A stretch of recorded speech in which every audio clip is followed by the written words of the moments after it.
Hello everyone, welcome to my YouTube channel. It's me Sosti and you are watching official Good Study Plus Pro Class 12th Business Studies. So how are you guys? I hope you are fine and doing well. So last part के अंदर हमने अपने जो organising chapter था वो total complete कर लिया था. तो आज के इस वीडियो के अंदर आज हम नया चैप्टर स्टार्ट करेंगे जिसका नाम है स्टाफिंग. सो अगर आपने मेरी पहली वीडियो नहीं देखी है तो पहले आप उन्हें देखे देना, इसे देखें. तो जैसे कि आप सभी को पता है कि हमारे मैनेजमेंट के 5 फंक्शन होते हैं. कौन कौन से? Planning, organizing, staffing, directing and controlling, जिसके अंदर से हम प्लानिंग और ऑर्गेनाइजिंग ऑलरेडी पढ़ चुके हैं. और आज जो है आज हम अपने स्टाफिंग स्टार्ट करने वाले हैं. तो चलिए स्टार्ट करते हैं. तो स्टाफिंग तो पहले मैं बता दूं कि इस पार्ट के अंदर आज हम क्या क्या कंप्लीट करने वाले हैं. आज देखेंगे कि स्टाफिंग का मीनिंग क्या होता है, इसकी इंपॉर्टेंस क्या होती है, इसका प्रोसेस क्या होता है. आई नो कि इसके अंदर एचआर भी है, तो यानी कि ह्यूमन रिसोर्स मैनेजमेंट भी है, बट इसको मैं सोच रही हूँ क्यों ना इसका एक इससे रिलेटेड हम क्यों ना एक अलग ही पार्ट बनाए, क्योंकि स्टाफिंग के अंदर बीच में आएगा. माना कि जो ह्यूमन स्टाफिंग है ये इसी ह्यूमन रिसोर्स का ही एक पार्ट है, बट मैं चाहती हूँ कि इस वीडियो के अंदर सिर्फ हम स्टाफिंग से रिलेटेड ही सारी चीज़ सीखें, ताकि आपके दिमाग में जो सारे जो कॉन्सेप्ट हैं वो एक साथ ही सारे अच्छे से आ जाएं. ज़्यादा दिक्कत की बात नहीं है, ये छोटा सा टॉपिक है तो इसको हम कवर कर लेंगे. तो चलिए स्टार्ट करते हैं. तो आज हम समझते हैं कि स्टाफिंग क्या होता है. तो स्टाफिंग का मतलब होता है finding the right person for the right job, having the right qualification and doing the right job eight right time. तो यहाँ पे इसकी डेफिनेशन दी गई है. आई होप आपको एक क्लियर हो रही होगी. ओके. सो स्टाफिंग का मतलब होता है कि सही पर्सन को सही काम के लिए उसको हायर करना, यानी कि उसको सिलेक्ट करना. जैसे कि स्टाफिंग के अंदर बहुत बड़ा एक प्रोसेस होता है जिसके अंदर हम क्या करते हैं कि हमारे जो ऑर्गेनाइजेशंस के जो एसिड्स होता है, जो इम्पोर्टेंट एसिड्स होता है, आप सभी को पता है वो क्या होता है, वो हमारा एम्प्लॉय होता है. तो इसके अंदर क्या स्टाफिंग के अंदर क्या करते हैं, यानी पहले हमने प्लानिंग कर ली, प्लानिंग करने के बाद हमने ऑर्गेनाइज कर लिया, हमने रिसोर्सेज को सबको असेंबल कर लिया. तो उसके बाद क्या करेंगे, हम स्टाफिंग करेंगे. स्टाफिंग के अंदर क्या करते हैं, हम सही पर्सन को उसके सही क्वालिफिकेशन के साथ उसको सही समय पर सही जॉब पर क्या करते हैं, हम उसको रखते हैं, उसको सिलेक्ट करते हैं. तो ये क्या हो गया, हमारा स्टाफिंग हो गया. ओके. सो इसकी कुछ इंपॉर्टेंस हैं. इंपॉर्टेंस बोलो, नीड्स बोलो, बेनिफिट बोलो या एडवांटेजेस बोलो, सभी क्या होती हैं, एक ही चीज़ें होती हैं, या फिर आप मेरिट्स भी बोल सकते हो. ओके. सो फर्स्ट क्या है इसका, filling the roles by obtaining competent personals. यानी कि हमें क्या करना है, हमें अपनी जॉब के लिए, यानी कि जिस जॉब पे जो जिस पर्सन की हमें नीड है, हम उसी पर्सन क्या करेंगे, हायर करेंगे.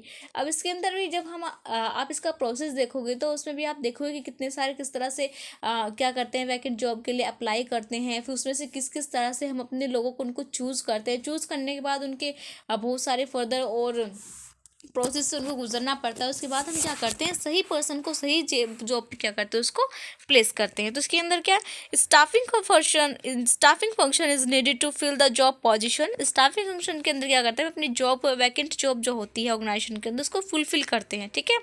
there will be no use of job position unless and until these are occupied by employees, and it through staffing function only that employees are appointed to fill the vacant jobs. यानी कि staffing के द्वारा हम सिर्फ वही अपनी job को fulfil करते हैं, उसी पर्सन को उस जॉब पर रखते हैं जिस पर्सन की हमें नीड है. अदरवाइज हम उसको क्या करते हैं, उसको रिप्लेस कर देते हैं. देन सेकंड क्या है हमारा, placing right person at the right job. यानी कि ऐसे पर्सन को रिक्रूट करना, ऐसे पर्सन की भर्ती करना जिसकी हमें ज़रूरत है जिस जॉब के लिए. अगर हमें हमारी ऑर्गेनाइजेशन के अंदर सेल्स मैनेजर्स की जॉब खाली है, वैकेंट है, तो हम एक ऐसे ही पर्सनस को हायर करेंगे जो सेल्स मैनेजर, यानी कि जिसको सेल्स के अंदर कुछ ज़्यादा एक्सपीरियंस हो, उसके पास कुछ क्वालिफिकेशंस हो. ओके. तो staffing ensures higher performance by placing right person on the right job by proper recruitment and selections. यानी कि एक सही बंदे को सही जॉब पर रखिए, किसके बाद यानी प्रॉपर एक रिक्रूट सिलेक्शंस के बाद. ठीक है. यानी कि प्रॉपर एक जब सिलेक्शन प्रोसेस को कंप्लीट करने के बाद उस इंडिविजुअल या उस पर्सन की क्वालिफिकेशंस, बैकग्राउंड, उसका एक्सपीरियंस देखने के बाद हम क्या करेंगे, उसको जॉब के ऊपर रखेंगे. ओके. देन थर्ड क्या हमारा, ग्रोथ ऑफ एंटरप्राइजेज. यानी कि जब हम क्या करेंगे, जब हम एक एफिशिएंट स्टाफ की स्टाफिंग करेंगे तो उससे क्या होगी, हमारी ऑर्गेनाइजेशन की कंटिन्यूस सर्वाइवल होगा, उसका उसकी ग्रोथ भी होगी। As organization growth with the efforts of this employees only. यानी कि अगर हम सही जॉब पर सही इन पर्सनस को रखेंगे तो उससे क्या होगा, हमारी ऑर्गेनाइजेशन के जितने भी रिसोर्सेज हैं वो प्रॉपर वे में, सभी एफिशिएंट वे में क्या होंगे, उनका सबका यूज़ होगा, यानी कोई वेस्टेज नहीं होगा रिसोर्सेज का। और जब वेस्टेज नहीं होगा और सभी रिसोर्सेज का एकदम इफेक्टिव वे में, एफिशिएंट वे में उनका यूज़ होगा, तो हमारी ऑर्गेनाइजेशन की क्या होगी, ग्रोथ इंक्रीज होगी। ओके, क्योंकि जब इम्प्लॉयज़, अब मान लीजिए आपने क्या किया, अब मान लेते हैं फॉर एग्जांपल कि हमारे पास दो पर्सन है, first is A and then second is B. जो ए पर्सन है वो जो क्या है, वो सेल्स के अंदर एक्सपर्ट है, क्या है, वो सेल्स के अंदर एक्सपर्ट है। और जो बी पर्सन है उसको सेल्स, वो प्रोडक्शन के अंदर एक्सपर्ट है, उसको सेल्स के बारे में कुछ नहीं पता, लेकिन हमें रिक्रूट करना है, हमें सिलेक्शन करना है सेल्स मैनेजर्स के लिए एक पर्सन। तो हम क्या कर रहे हैं, हम सेल्स मैनेजर्स के लिए किसी इंडिविजुअल को ढूंढ रहे हैं। और अब जरा सोचिए, अगर मैं सेल्स मैनेजर्स के पोजीशन पे जिस पर्सन को हमारे प्रोडक्शन से रिलेटेड जिसके पास नॉलेज है, अगर मैं उस इंडिविजुअल को, अगर मैं सेल्स का काम सौंप दूँ और सेल्स वाले को अगर मैं प्रोडक्शंस का काम सौंप दूँ, तो क्या ये काम प्रॉपर कर पाएंगे। माना कि ये थोड़ी मतलब अपनी तरफ से तो पूरा एफर्ट डालेंगे, लेकिन ये उस एफिशिएंट और इफेक्टिव वे में वर्क नहीं कर पाएंगे। वर्क क्यों नहीं कर पाएंगे, क्योंकि इनके पास वो एग्जैक्ट क्वालिफिकेशन नहीं है, इनके पास वो नॉलेज नहीं है। तो इसलिए हमें क्या करना है, तो अपने ऑर्गेनाइजेशंस के अंदर जिस भी इंडिविजुअल को या जिस भी पर्सन को हम हायर कर रहे हैं, हमें उसका क्वालिफिकेशन बैकग्राउंड जरूर देखना है, उसका इंटरेस्ट, उसका एक्सपीरियंस, हमें सभी चीज़ों को देखने के बाद ही उसको क्या करना है, उसको हायर करना है, उसको रिक्रूट करना है। ठीक है, क्योंकि अगर हम सही पर्सन को सही जॉब पर रखेंगे तो उससे क्या होगा, हमारी ऑर्गेनाइजेशन की भी क्या होगी, उससे ग्रोथ होगी। ओके, देन फिर क्या था हमारा, ऑप्टिमल यूटिलाइजेशन ऑफ रिसोर्सेज। तो इसके अंदर भी वही है कि अगर हम सही पर्सन को सही जॉब पर रखेंगे, सही क्वालिफिकेशन के साथ रखेंगे, तो हमारी ऑर्गेनाइजेशन क्या होगा, हमारे रिसोर्सेज का क्या होगा, प्रॉपर यूज़ होगा। Through man power planning and job analysis we can find out the number of employees and type of employees required in the organisation, so that there are no chance of overmanning and storage of under utilisation of personnel. यानी कि हमें क्या, जब भी हम अपने organisation के अंदर किसी पर्सन को हायर करेंगे, तो हायर करने से पहले हम ये देख लें कि हमें किस तरह का एम्प्लॉयज़ चाहिए, हमें किस तरह के लोग चाहिए, हमें कितने लोग चाहिए, ताकि उसी हिसाब से हम क्या कर सके, रिसोर्सेज को असेंबल कर सके, उनको इकट्ठा कर सके, ताकि वो जो लोग हैं एफिशिएंट वे में उन रिसोर्स कर पाए, यूज़ कर पाए। देन फिफ्थ क्या है हमारा, help in competing. Help in competing का मतलब यानी कि yeah, the two organizations can easily acquire same type of physical and financial resources, but what helps organizations to win over the others in the efficient staff? The organizations with efficient staff can easily win over competitions. Okay, तो help in competing का मतलब क्या है कि सभी organisations क्या करती है, सभी ऑर्गेनाइजेशंस को दो रिसोर्सेज की नीडेड होती है, first is physical then second is financial resources. और मोस्टली सभी ऑर्गेनाइजेशंस के अंदर ये दोनों जो रिसोर्सेज होते हैं ये अवेलेबल होते हैं। बट फिर भी जो कुछ कुछ ऑर्गेनाइजेशंस होती हैं वो क्या करती हैं, यानी कि वो कॉम्पिटिशन को बीट नहीं कर पाती, वो ज़्यादा देर तक हमारी मार्केट के अंदर सर्वाइव नहीं कर पाती या ग्रोथ नहीं कर पाती। वो किस वजह से नहीं कर पाती, क्योंकि वहाँ के जो एम्प्लॉयज़ होते हैं वो मान लेते वो एफिशिएंट नहीं है, क्या है, वो एफिशिएंट नहीं है, वो इतने स्किल्ड नहीं है, वेल डेवलप्ड नहीं है, उनका जो क्वालिफिकेशन बैकग्राउंड है वो क्या है, उनका लो है। जैसे कि मैं आपको पहले ही बता चुकी हूँ कि किसी भी ऑर्गेनाइजेशन का जो मोस्ट इम्पोर्टेंट एसेट्स है वो क्या है, वहाँ के एम्प्लॉयज़ और वर्कर हैं। तो जिस भी ऑर्गेनाइजेशन ने एम्प्लॉयज़ और वर्कर्स को, उनको एक अच्छी तरह से उनको ट्रेनिंग दी है, उनका डेवलपमेंट किया है, उनके स्किल्स के अकॉर्डिंग, क्वालिफिकेशंस के, उनके एक्सपर्ट और इंटरेस्ट के अकॉर्डिंग अगर उनको जॉब पे रखा है, तो उस ऑर्गेनाइजेशन क्या होगी, ग्रोथ होना तो 100% क्या है, उसका पॉसिबल ही है। तो इसलिए क्या करते हैं, इसीलिए हम किसी भी इंडिविजुअल को हायर करने से पहले उसको एक प्रोसेस से गुजरना पड़ता है, इसको प्रोसेस से गुजरना पड़ता है, उसका इंटरव्यू होता है, इंटरव्यू बहुत सारे क्वेश्चंस होते हैं, इसलिए ये सब चीज़ इसलिए होती है, इसलिए सारा प्रोसेस होता है, ताकि हमारी जो ऑर्गेनाइजेशंस में हम जिस भी एम्प्लॉयज़ को ला रहे हैं वो अपने लिए, यानी कि अपने इंटरेस्ट के लिए काम ना करे, वो किसके लिए काम करे, तो वो अपने पर्सनल इंटरेस्ट के लिए ना काम करके बल्कि ऑर्गेनाइजेशन के इंटरेस्ट के लिए क्या करे, वो काम करे। ओके, सो आई होप ये जो कुछ इंपॉर्टेंस थी, कुछ 5 पॉइंट आपको क्लियर हो गए होंगे। तो मैं एक बार फिर भी आपको रिकाप दे देती हूँ। तो पहला क्या था हमारा, filling the roles by obtaining competence, यानी कि जिस पर्सन की हमें जरूरत है उसी जॉब पे उसी इंडिविजुअल को रखना है, सही जॉब को हमें ये करना है, फुलफिल करना है। जब अब सही पर्सन हमारा सही जॉब पर हो गया तो ऑर्गेनाइजेशन क्या होगी, ग्रोथ होगी, सभी रिसोर्सेज का ऑप्टिमम यूटिलाइजेशन से और कॉम्पिटिशन भी क्या हो जाएगा, पीट इजिली से हो जाएगा। ओके, सो इसके बाद है हमारा प्रोसेस। तो स्टाफिंग प्रोसेस जो है बेसिकली 5 6 1 मिनट या 5 स्टेप्स के अंदर इन्वॉल्व है, कंप्लीट हो रहा है। तो मैं आपको पहले भी ये क्लियर कर चुकी हूँ कि किसी भी चीज़ का जो प्रोसेस है प्लीज़ उसको उसी सिस्टमैटिक मैनर में रहने दें, अपनी मर्जी से उसको आगे पीछे ना करें, क्योंकि किसी भी चीज़ का जो प्रोसेस होता है वो स्टेप बाय स्टेप होता है और आप किसी भी चीज़ के स्टेप बाय स्टेप प्रोसेस को स्किप नहीं कर सकते। सो उम्मीद है कि आपको प्लानिंग और ऑर्गेनाइजिंग का जो प्रोसेस है वो अच्छे से याद होगा। अगर आपको याद नहीं है तो प्लीज़ एक बार वीडियो को ज़रूर देख लें, जो मेरी प्लेलिस्ट में जाकर उस वीडियो को चेक कर लें, जिसके अंदर मैं आपको दोनों ही चीज़ों का जो प्रोसेस बता रही हूँ उनके बारे में बता रही हूँ। अगर आपको पता है तो प्लीज़ कमेंट सेक्शन के अंदर ज़रूर नोट डाउन करें, ताकि आपका भी रिवीजन हो जाए और जो इंडिविजुअल लाइफ जो स्टूडेंट्स कमेंट सेक्शन को चेक कर रहा है उसका भी रिवीजन इजीली से हो जाए। तो चलिए चलते हैं स्टाफिंग प्रोसेस की तरफ। तो फर्स्ट स्टेप क्या है इसके अंदर, एस्टिमेटिंग मैन पावर रिक्रूटमेंट। तो एस्टिमेटिंग मैन पावर रिक्रूटमेंट के अंदर क्या है कि हमें एस्टिमेट करना, यानी कि हमें ये देखना, हमें विच मीन्स कि finding out the numbers and type of the employees needed of by the organize, यानी कि इन फ्यूचर्स हमारी ऑर्गेनाइजेशन के अंदर हमें किस तरह के लोग चाहिए और कितने लोग चाहिए, ये सब क्या करना, हमें फाइंड आउट करना। Types means what should be the qualifications, यानी उनका क्वालिफिकेशन क्या है, उनका एजुकेशन बैकग्राउंड क्या है, वी नीडेड टू अपॉइंट, हमें किस तरह के लोगों को अपॉइंट करना चाहिए। While ageing the types of the man power recruitment, company should also be making policies regarding the number of peoples to be appointed from background classes, women forces minority etcetera. That means कि estimating man power recruitment के अंदर क्या करते हैं, हमें find out करते हैं कि हमारी ऑर्गेनाइजेशन के अंदर किस तरह के लोग चाहिए और कितने हमें लोग चाहिए, उस हिसाब से क्या करते हैं हम उनको रिक्रूट करते हैं। ओके, सो इसके अंदर कुछ हमारे फॉलोइंग 3 स्टेप्स हैं। फर्स्ट स्टेप क्या है हमारा, वर्कलोड एनालिसिस, सेकंड क्या है हमारा वर्कफोर्स एनालिसिस, फोर्थ क्या है हमारा थर्ड क्या है हमारा कंपैरिजन। तो क्या करना है, यानी कि हमें फर्स्ट स्टेप के अंदर हम क्या करते हैं, पहले हम ये फाइंड आउट करते हैं हमें किस तरह के कितने एम्प्लॉयज़ चाहिए।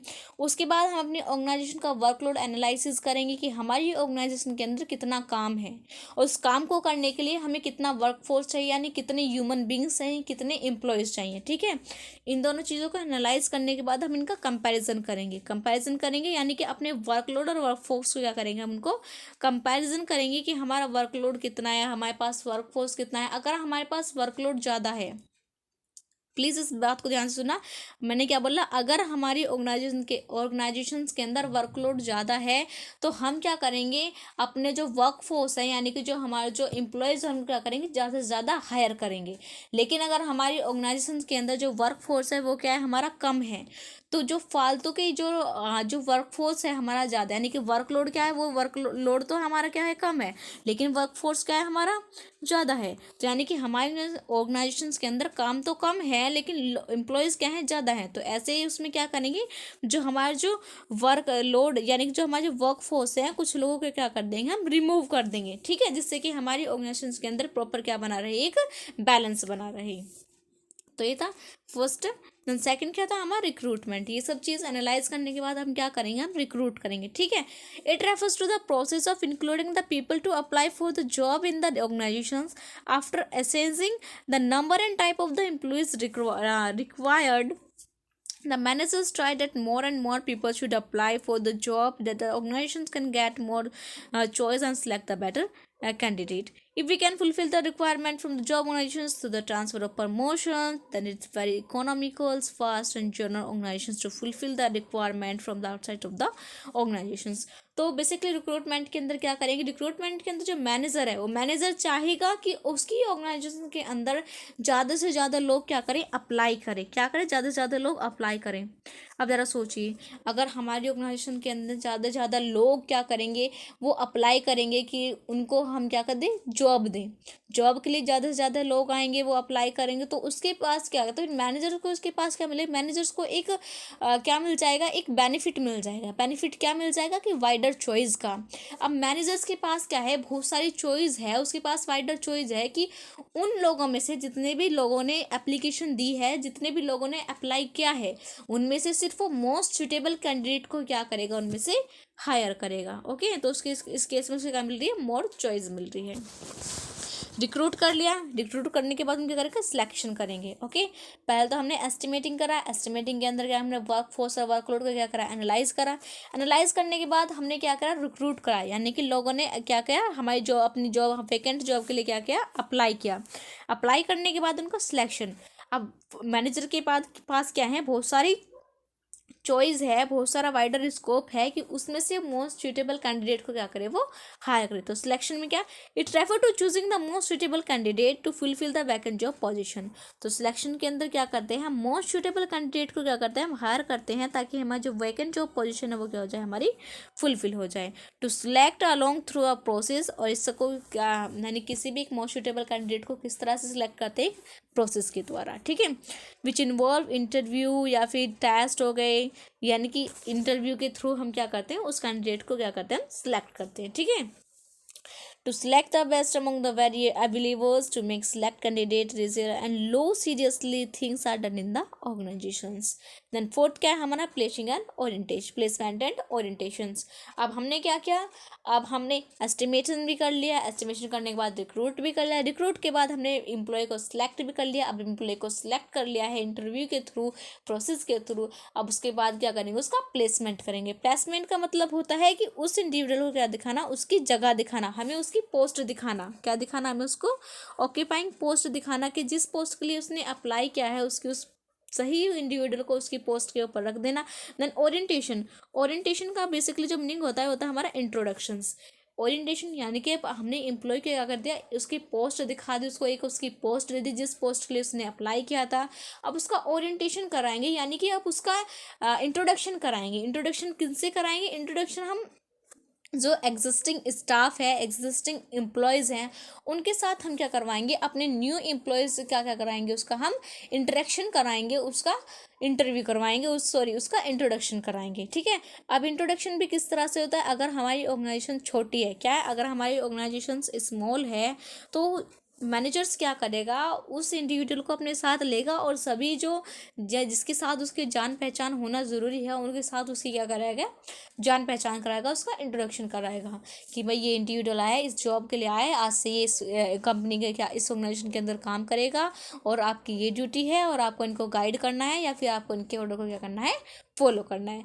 अगर हमारी ऑर्गेनाइजेशन का जो साइज़ है अगर वो लार्ज है, क्या है, अगर हमारी ऑर्गेनाइजेशन का साइज़ लार्ज है तो इस केस में क्या करेगा, जो मैनेजर्स है या फिर जो ओनर्स हैं हमारी ऑर्गेनाइजेशन के, वो एक पार्टी ऑर्गेनाइज करेंगे, क्या करेंगे, वो एक पार्टी ऑर्गेनाइज कर सकते हैं या फिर छोटा सा फंक्शन रख सकते हैं और उसमें क्या करेंगे, उस न्यू एम्प्लॉयज़ क्या कराएंगे, दूसरे लोगों से क्या कराएंगे, उसका इंटरेक्शन कराएंगे, इंटरेक्ट कराएंगे, उसका इंट्रो कराएंगे। ठीक है, अब उसका प्लेसमेंट भी हो गया, उसका ओरिएंटेशन भी होगा, उसका ट्रेनिंग एंड डेवलपमेंट, यानी कि to improve the competence of employees and to motivate them it is necessary to providing training and development opportunity for employees so that they can reach the top and keep improving their skills. Organizations may have in-house training centers to arrange with some institution into providing training for their employees. Training and development not only motivates employees, but these improve efficiency for work also by offering the opportunity of career advancement and their employee organisations. तो training and development के अंदर क्या करते हैं, अब हमने employees का placement भी करा दिया, उसका ओरिएंटेशंस भी करा दिया, अब उसको हम क्या करेंगे, ट्रेनिंग देंगे। यानी कि अगर हमारे एम्प्लॉयज़ के पास या अगर हमारे उस सिलेक्टेड पर्सन के पास कुछ स्किल्स नहीं है या फिर कुछ चीज़ों की उसको सीखने की ज़रूरत है तो हम क्या करेंगे, उससे रिलेटेड अगर हमारी ऑर्गेनाइजेशन के अंदर कोई भी टेक्नोलॉजी आई है और उस इंडिविजुअल को नहीं पता है कि उस टेक्नोलॉजी का यूज़ कैसे करना है, तो इसके सिनेरियो में हम क्या करेंगे, हम उस पर्सनस को क्या देंगे, हम ट्रेनिंग प्रोवाइड कराएंगे। ट्रेनिंग प्रोवाइड करेंगे तो अगर उसको हम ट्रेनिंग देंगे तो उससे दो चीज़ों का दो लोगों का डेवलपमेंट होगा। फर्स्ट इज़ कि ऑर्गेनाइजेशन का डेवलपमेंट होगा। ठीक है, अगर एक स्पेशलाइज्ड पर्सन जिसको टेक्नोलॉजी के और सभी स्किल्स की प्रॉपर नॉलेज है, अगर वो काम को क्या करेगा, उसको काम करेगा तो उससे क्या होगी, ऑर्गेनाइजेशन की जो एफिशिएंसी होगी, उसकी जो ग्रोथ होगी वो क्या होगी, उसकी इंक्रीज होगी। साथ ही साथ जो इंडिविजुअल का जो पर्सनल डेवलपमेंट है, यानी इसका जो पर्सनल स्किल्स डेवलपमेंट है वो भी क्या होगा, उसका डेवलप्ड होगा। ठीक है, उसकी जो स्किल्स हैं वो डेवलप्ड होगी, उसको करियर एडवांसमेंट दिया जाएगा। अगर कोई इंडिविजुअल ऑर्गेनाइजेशन के अंदर अच्छा परफॉर्म कर रहा है तो उसको यार कुछ एडवांस दिया जाएगा, उसका प्रमोशंस किया जाएगा, करियर एडवांसमेंट दिया से प्रमोशन करा दिया, या फिर उसको और ऊँचे हायर यानी कि हायर लेवल पे उसको क्या कर दी, उसकी पोस्टेड कर दी। ठीक है, या फिर उसकी जो सैलरी है वो इंक्रीज कर दी। ओके, तो ये सब क्या हो जाए, उसके करियर एडवांसमेंट में के अंदर आ गया, उसको इस तरह की अपॉर्चुनिटी हम दे सकते हैं। सो बेसिकली इसके अंदर हमारे जो सिलेक्टिंग प्रोसेस के अंदर हमारे 5 पॉइंट थे। पहला क्या था, एस्टिमेटिंग मैन पावर रिक्रूटमेंट। सबसे पहले हम क्या करेंगे, एस्टिमेट करेंगे, हम ये एनालाइज करेंगे कि हमारी ऑर्गेनाइजेशन के अंदर कितना वर्कलोड है, कितना वर्कफोर्स है, इन दोनों के कंपैरिजन से ही उसके बाद हम क्या करेंगे, रिक्रूट करेंगे। ओके, देन रिक्रूट करने के बाद यानी कि जो ज़्यादा से ज़्यादा लोग क्या करेंगे, हमारे ऑर्गेनाइजेशन के अंदर अप्लाई करेंगे। अप्लाई करने के बाद उनका सिलेक्शन करेंगे, और सिलेक्शन भी उन कैंडिडेट्स का करेंगे जो सूटेबल हो हमारी जॉब को फुलफिल करने के लिए। ठीक है, तो अब उसको हमने सिलेक्ट कर लिया वेरियस इंटरव्यू के थ्रू हमने उसको सिलेक्ट कर लिया। सिलेक्ट करने के बाद उसको प्लेसमेंट करेंगे। प्लेसमेंट यानी कि उसको उसकी पोस्ट दिखाएंगे। पोस्ट दिखाने के बाद उसका इंट्रो कराएंगे, ओरिएंटेशन मानी कि इंट्रो। ठीक है, क्या है इसका मतलब, इंट्रो इंट्रो इंट्रो इंट्रो कराएंगे। ठीक है, इंट्रो के बाद हम उसको ट्रेनिंग एंड डेवलपमेंट यानी कि उसको कुछ ट्रेनिंग देंगे जिससे कि हमारी ऑर्गेनाइजेशन की भी ग्रोथ हो, साथ ही साथ उसका सेल्फ स्किल्स जो सेल्फ है, उसका जो पर्सनल इंटरेस्ट है या फिर उसके जो पर्सनल स्किल्स हैं वो भी क्या उसकी इम्प्रूव हो। सो आई होप ये छोटे सा वीडियो थी और छोटा सा पार्ट था। सो आई होप आपको ये जो आज की इस वीडियो के अंदर मैंने आपको जो कुछ बताया आपको क्लियर हो चुका होगा, आप अच्छे से समझ चुके होंगे कि स्टाफिंग क्या होता है, उसकी इंपॉर्टेंस क्या है, उसका प्रोसेस क्या है। So thank you very much everyone for watching this video. If you are new on my channel, so please don't forget to like, comment and subscribe my channels, and thanks for once again for watching this video, and don't forget to share this video with your friends, with your colleagues and with your classmates. Thank you, bye bye.